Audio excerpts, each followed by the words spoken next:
Anak-anak, hari ini kita akan belajar tema 4, subtema 1, pembelajaran pertama.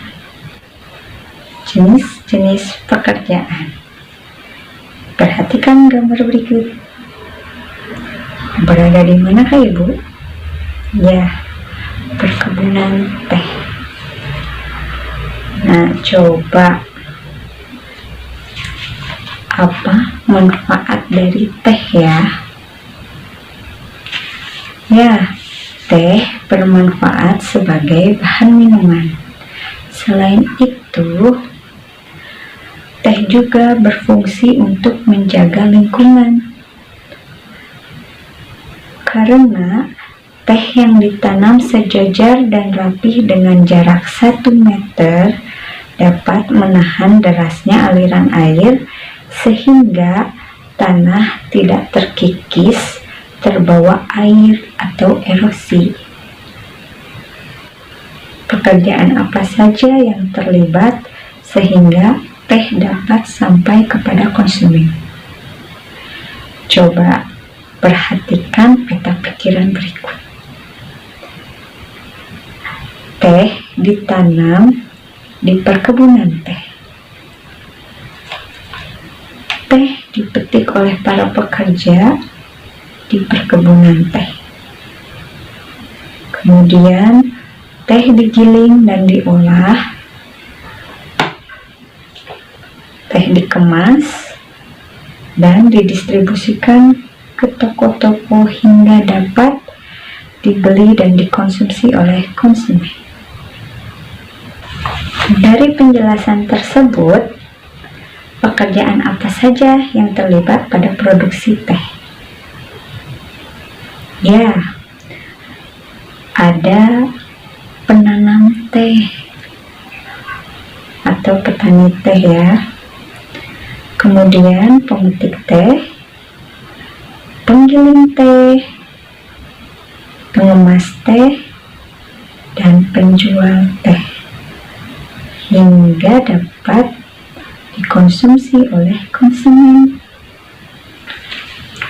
Nah, tugas kalian, coba kalian buat peta pikiran seperti tadi tentang jenis produk lainnya. Ya, peta pikirannya tentang apa jenis produknya. Tadi, apa jenis produknya Ibu? Teh. Lalu dari mana asalnya? Tadi Ibu jelaskan, teh asalnya dari perkebunan. Kemudian bagaimana proses pembuatannya? Dari mulai dipetik, digiling, kemudian diolah, diproduksi hingga menjadi sebuah kemasan dan dijual ke konsumen. Nah, seperti itu. Coba kalian cari jenis produk lainnya. Tugas kalian, buatlah peta pikiran jenis produk lainnya selain teh. Coba cari produk apa? Misalkan baju atau pakaian, atau rokok dari tembakau, atau apa ya? Kalau baju awalnya dari apa? Dari tanaman kapas, ada juga dari ulat sutra. Iya, coba kalian temukan, gali jenis produksi lainnya, lalu buat peta pemikirannya dengan mencatatkan apa jenis produknya, kemudian dari mana asalnya, lalu bagaimana prosesnya, dan pekerjaan apa saja yang terlibat di dalamnya. Nah, setelah itu silakan simak cerita berikut. Yang hilang bersama Kopi dan Ayah. Selamat menyaksikan. Pada suatu malam, ayah, akhirnya airnya pasang juga. Iya, Nak. Asik, aku nggak sabar deh terpas air pasang dan tiba di hutan bakau ya. Aku gak sabar banget buat ketemu sama Upi, Momo, Kuro, dan Bangau. Sesampainya di hutan bakau. Ya ampun ayah, apa yang terjadi pada taman bermainku ya? Ayah juga tidak tahu kenapa bisa begini, tapi ayah yakin pasti ulah manusia-manusia itu. Tapi ayah, kenapa ayah yakin manusia melakukannya? Ayah dengar dari paman nelayan, manusia pesisir pantai ingin membuat bangunan tinggi menjulang. Mereka butuh lahan yang luas dengan menebang habis hutan. Tapi ya, Kopi sangat rindu teman-teman Kopi. Kopi rindu Upi, Kuro, Momo, dan Bangau. Kopi mau main kejar-kejaran dan beristirahat di batang pohon bakau ya sama teman-teman. Iya, Kopi. Ayah paham perasaan Kopi. Kopi jangan sedih ya. Tapi ayah, apakah ada sebab akibat dari perbuatan manusia ini? Tentu ada, anakku. Sekarang, coba perhatikan manfaat hutan bakau. Manfaat hutan bakau. Jika terdapat banyak pohon bakau, maka masyarakat di pesisir pantai akan terlindungi dari abrasi laut. Coba perhatikan, di sisi kiri ada ombak dari arah laut terhalang oleh lebatnya pohon bakau. Maka yang terjadi, air akan tenang saat menuju pesisir pantai atau daerah penduduk. Perhatikan jika pohon bakau ini rusak, maka ini yang terjadi, abrasi.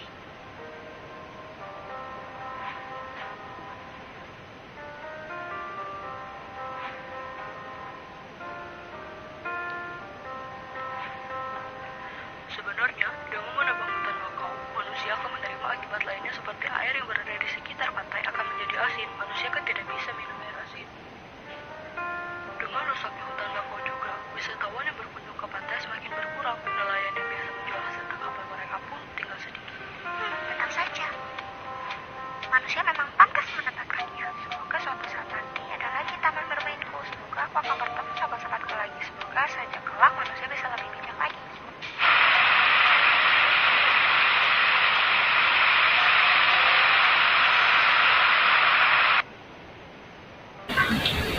Setelah menyimak cerita tersebut, coba jawab pertanyaan berikut.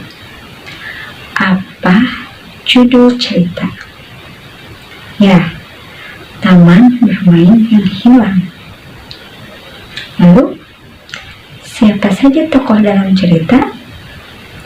Ya, ada ayah Kupi dan Kupi.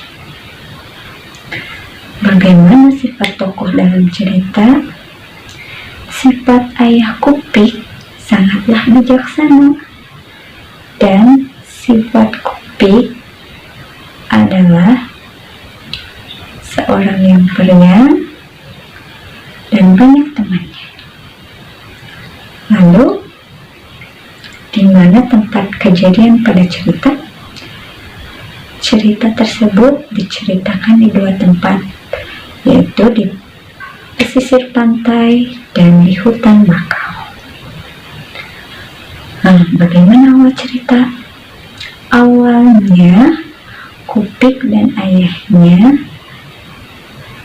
menunggu air surut karena ayah Kupik dan Kupik ingin pergi ke taman bakau.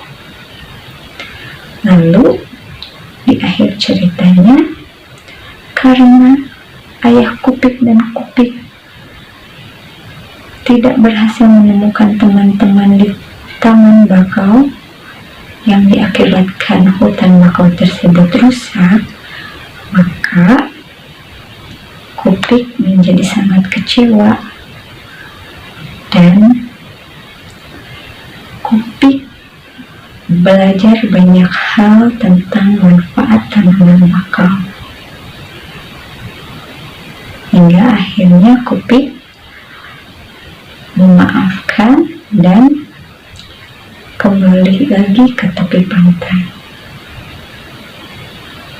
Apa pesan moral yang ada pada cerita? Dalam cerita berpesan bahwa kita harus menjaga dan melestarikan hutan bakau. Jangan sampai hutan bakau rusak, karena apabila rusak maka akan terjadi abrasi pantai. Apa manfaat dari hutan bakau? Manfaat dari hutan bakau itu banyak, di antaranya melindungi pantai dari erosi dan abrasi. Kemudian menahan rembesan air laut ke darat. Lalu sebagai perangkap zat-zat pencemar dari limbah industri. Kemudian menciptakan udara pesisir yang bersih dan segar, menjadi habitat alami berbagai biota darat dan laut, dan mengurangi dampak bencana akibat gelombang laut seperti badai dan gelombang pasang. Kegiatan apa saja yang menyebabkan hutan bakau rusak? Kegiatan yang menyebabkan hutan bakau rusak diantaranya penebangan pohon secara liar, pembangunan gedung-gedung tinggi, aktivitas nelayan dalam mencari ikan yang menggunakan peledak atau zat-zat kimia berbahaya, dan sebagainya. Apa yang akan terjadi jika hutan bakau rusak? Jika hutan bakau rusak, maka akan terjadi abrasi atau pengekisan tanah oleh air laut, dan juga hilangnya tempat tinggal atau habitat alami hewan-hewan biota